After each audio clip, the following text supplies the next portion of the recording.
का लड़का गहरी चल का था और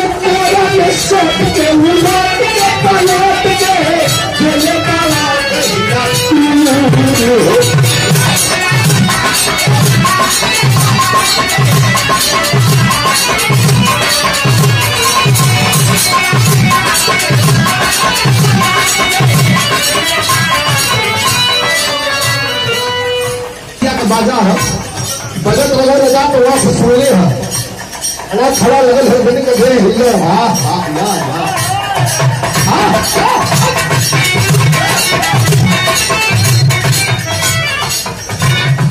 तेरा सब के उलट के पलट के जिसके बात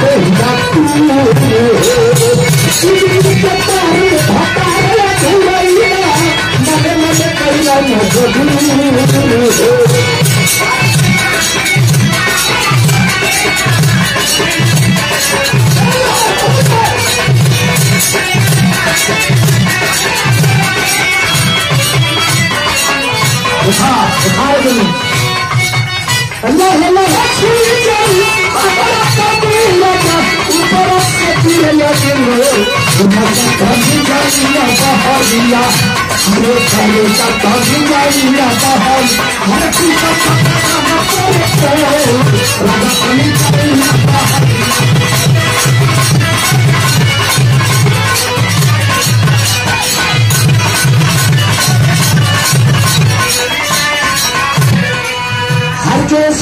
पूर्व प्रधान गजपतपुर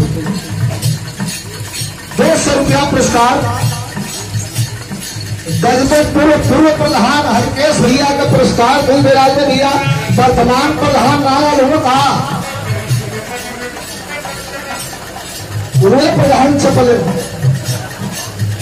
जरा कम से कम गजपतपुर संभल है चाहे पूर्व संभाले चाहे वर्तमान संभाले आई लाइन ये लाइन पर बैंड लग गया रजनी हमर नया नया कमना नया चकिया बिछाना हमर नया नया कमना नया चकिया बिछाना नया चोली का खोली तो बना आखिर